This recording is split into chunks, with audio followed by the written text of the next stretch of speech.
three young sisters killed by their dad at a church near downtown Sacramento. And news tonight out of the Midwest. 3 people are dead after a shooting at a church in Ames, Iowa. Breaking news from Texas. A gunman opening fire inside a church near Fort Worth. The West Freeway Church of Christ live streaming the service as the man seen there at the top stood up from his seat, pulled out a long gun, and fired several times. Other church members right there shooting back. One victim was killed, another in critical condition. Alabama church, a gunman opening fire at a potluck dinner, fatally killing 2 people. We learned a 3rd person has now died as well. Police called to the scene of an active shooter, a hero inside the church, pinning the gunman down until authorities arrived. Good morning, America. Breaking news, deadly church shooting. Tragedy in Charleston. At least 9 people killed overnight in a massacre in an historic black church. I do believe this was a hate crime. New headlines remind us violence in churches is no longer unthinkable.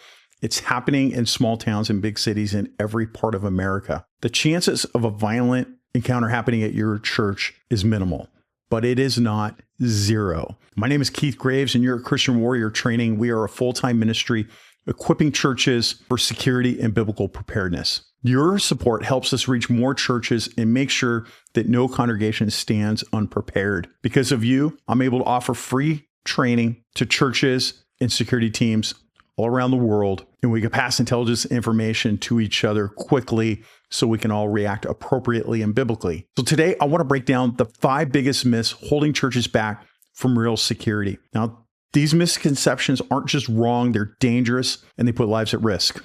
Now, I asked my audience to share the worst myths that they've heard. This is from the chat over at ChristianWarriorTraining.com.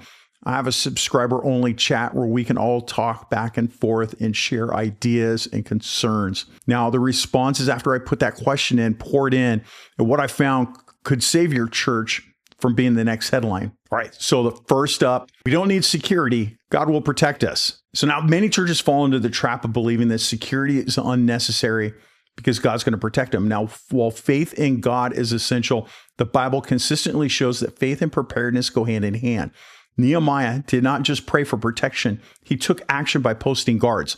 The same principle applies to church security today. Now, ignoring security under the assumption that God is going to prevent harm is not faith, it's negligence. Now, throughout Scripture, God calls his people to be vigilant and prepared. Churches that fail to plan put their congregations at risk. Let's talk about a real-life example now. There have been multiple incidents where churches that dismissed security concerns ended up facing real threats. Now, one example is the West Freeway Church of Christ shooting in Texas. Now, if it weren't for a well-trained security team, the attack could have resulted in far greater loss of life. Now, security is not a lack of faith. It's stewardship and it's responsibility over those in our care. So the argument that God will protect us so we shouldn't prepare to act is unbiblical. God can and does protect supernaturally, but in most cases, he expects to use the wisdom, resources, and people he has provided to protect the flock.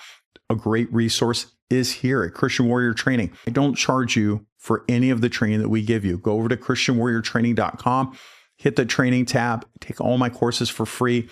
I will add as I have time so that you can learn more. If you want to support what I'm doing here and to provide this free training to churches and you want to help the ministry that we have here, the best way to do that is only if you can do a paid subscription over at ChristianWarriorTraining.com. That helps me keep the lights on and help people like you. Now, look, to put it bluntly, God is the protector, but he often uses his people as the means. Church security teams are an answer to prayer, not a substitute for faith. Now look, for those of you that have to battle this argument routinely, I like this one sentence response that I've prepared for others. God's will is accomplished through his people, and church security is one way we answer his call to protect the flock he has entrusted to us. Number 2, if something happens, it'll be a stranger. Now, a biblical counterpoint to this is Acts chapter 20, verses 29 and 30. I know that after my departure, fierce wolves will come in among you, not sparing the flock, and from among your own selves will arise men speaking twisted things to draw away the disciples after them. Now, many people assume that any threat to their church is going to come from an outsider, someone they have never seen before. However, Scripture warns us that danger can come from within.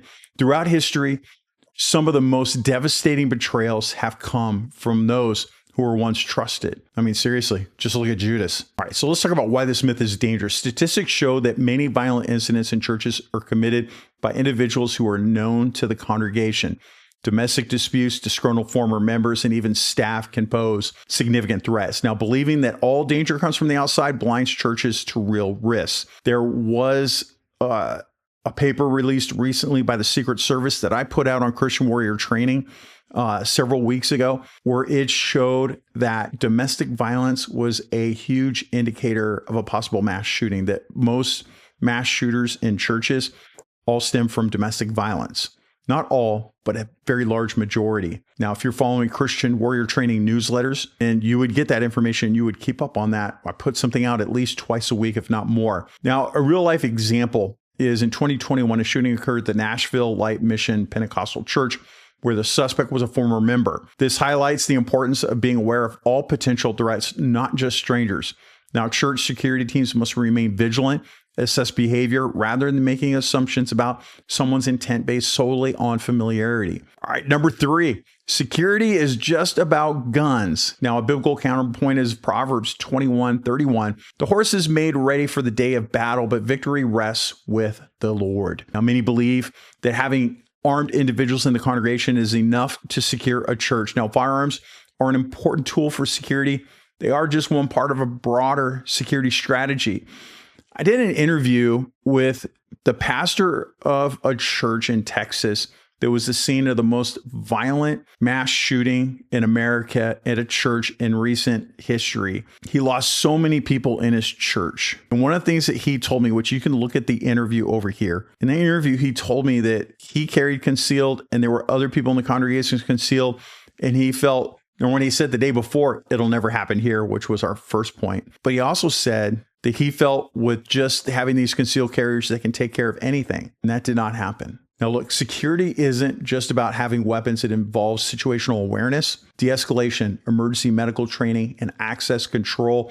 Relying solely on guns without training in these areas leaves a church vulnerable. Before we move on to point number 4, if you need help with any of this training, it's all over at ChristianWarriorTraining.com. Hit the training tab. I have an article on situational awareness there. You can hit the little magnifying glass icon in the top right corner.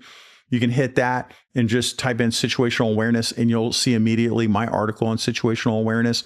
I'll put that into a class when I have time. I just haven't had time. But go over there and take all that stuff and it will help your church. I did it for all of you to make your churches safer.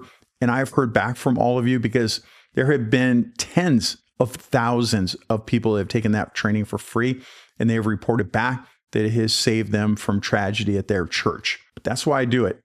Number 4, that can never happen here. All right. The biblical counterpoint to this is Matthew 24:43.